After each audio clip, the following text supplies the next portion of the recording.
Hi hello friends, நான் உங்களுக்கு ஒரு இன்ட்ரெஸ்டிங்கான ஸ்டோரி சொல்ல போகிறேன். ஒரு ஊரில் ரமேஷ் வீட்டு கட்டுறதுக்காக பள்ளம் எடுக்கிறாரு. அந்த பள்ளத்தில் ஒரு பெரிய பாறாங்கல் இருக்குது.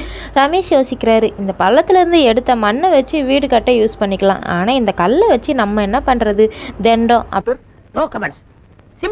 அப்படின்னு சொல்லிட்டு ஓரமாக தூக்கி போட்டுடுறாங்க. வீடு கட்டுற வேலையும் போயிட்டுருக்கு. ஒரு நாள் அந்த வழியாக போன ஒரு நபர், ஐயா நான் இந்த கல்லை எடுத்துக்கலாமா அப்படின்னு கேட்குறாரு.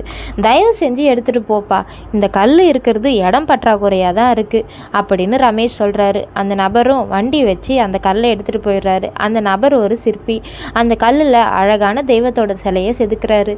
சில நாட்கள்லேயே இந்த வீடும் கட்டி முடிக்கப்படுது. ரமேஷ் அந்த அழகான வீட்டில் ஒரு சாமி சிலையை வைக்கணும்னு ஆசைப்படுறாரு. சிலை வாங்கிறதுக்காக கடைக்கு போகிறாரு. அப்போ அந்த சிற்பியோட கடை வாசலில் ஒரு அழகான தெய்வத்தோட சிலை இருக்குது. அதை பார்த்ததும் ரமேஷுக்கு ரொம்பவே பிடிச்சிருச்சு. விலை என்னன்னு கேட்கலான்னு கடைக்குள்ளே போகிறாரு. சிற்பியோ இந்த சாமி சிலையோட விலை 1,00,000 அப்படின்னு சொல்கிறாரு. அதுக்கு ரமேஷ் கேட்குறாரு, அட என்னப்பா இந்த சிலை பார்க்குறதுக்கு எவ்வளோ அம்சமாக இருக்குது, விலை இவ்வளோ கம்மியாக சொல்கிறியே, இந்த சிலையை செதுக்கிறதுக்கு எந்த நாட்டில் இருந்து கல் வர வைக்கப்பட்டதோ அப்படின்னு ஆச்சரியத்தோடு கேட்குறாரு. அதற்கு சிற்பி சிரிச்சுக்கிட்டே சொல்கிறாரு, அட இல்லைங்க, நீங்கள் வேண்டான்னு தூக்கி போட்ட கல்லை நான் எடுத்துகிட்டு வந்தேன்ல, அதை வச்சு தான் இந்த சிலையை செதுக்கினேன் அப்படின்னு சிற்பி சொல்கிறாரு.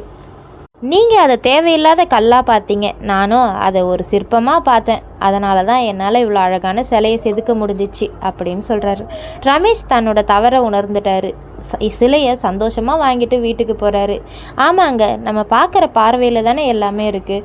பல நேரங்களில் நாமளும் அப்படி தான் அந்த கல் மாதிரி தூக்கி எறியப்படுறோம். அந்த கல்லுக்குள்ளே எப்படி ஒரு தெய்வத்தோட சிலை ஒளிஞ்சிட்டு இருந்ததோ, நமக்குள்ளேயும் நிறைய திறமைகள் ஒளிஞ்சிட்ருக்கு. அதை பயன்படுத்துகிறதும் அப்படியே கல் மாதிரி இருக்கிறதும் நம்ம கையில் தான் இருக்குது.